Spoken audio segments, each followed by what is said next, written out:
Hello, ഒരു coconut പുഡിങ്ങാണ്. എങ്ങനെയെന്ന് നോക്കാം. അപ്പോൾ അതിന് വേണ്ടി ഒരു 10 ഗ്രാം ചൈന ഗ്രാസ് ചെറിയ ചെറിയ കഷ്ണങ്ങളാക്കി അതിലേക്ക് 100 ml വെള്ളം ഒഴിച്ച് ഒരു അരമണിക്കൂർ കുതിരാൻ വെക്കണം.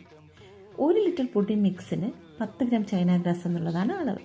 അപ്പം ഞാനിവിടെ 1/2 ലിറ്റർ തേങ്ങാപ്പാൽ എടുത്തിട്ടുണ്ട്. ഈ 1/2 ലിറ്റർ തേങ്ങാപ്പാലിലേക്ക് ഞാൻ 1/4 കപ്പ് അളവിൽ കണ്ടൻസ് മിൽക്കും ഫ്രഷ് ക്രീമും ചേർത്ത് കൊടുക്കുകയാണ്. ഇത് രണ്ടും ചേർത്ത് നല്ലപോലെ ഒന്ന് യോജിപ്പിക്കണം. അപ്പോഴേക്കും നമുക്കിതൊരു 800 മുതൽ 900 വരെ ml എത്തിയിട്ടുണ്ടാവും. ഈ രണ്ട് കൂട്ടിനെയും, അതായത് തേങ്ങാപ്പാലും കണ്ടൻസ് മിൽക്കും ഫ്രഷ് ക്രീമും ചേർന്നതും നമ്മുടെ ചൈന ഗ്രാസ് കുതിർത്തതും ഒരേ സമയം അടുപ്പ് കത്തിച്ച് തിളപ്പിക്കണം.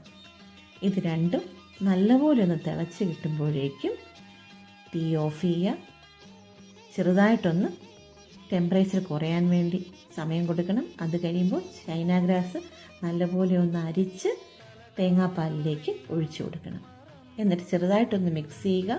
നേരത്തെ തന്നെ നെയ്യ് തടവി വെച്ചിരിക്കുന്ന പുഡിംഗ് മോൾഡിലേക്ക് ഒഴിച്ചു കൊടുക്കണം. റൂം ടെമ്പറേച്ചറിൽ വരുമ്പോൾ തന്നെ ഇത് നന്നായിട്ടൊന്ന് സെറ്റാവും. എന്നിട്ട് ഫ്രിഡ്ജിൽ ഒരു 2 മണിക്കൂറോടെ വെച്ച് കഴിയുമ്പോൾ നമുക്കിതിനെ ഡീമോൾഡ് ചെയ്യാം. ഞാനിവിടെ കുറച്ച് കാരമലൈസ്ഡ് ഷുഗറും കൂടി പൊടിച്ചിട്ട് കൊടുത്തിട്ടുണ്ട്. എല്ലാവരും ട്രൈ ചെയ്യുക. ഭയങ്കര ടേസ്റ്റി ആയിട്ടുള്ള സാധനമാണ്. Thank you.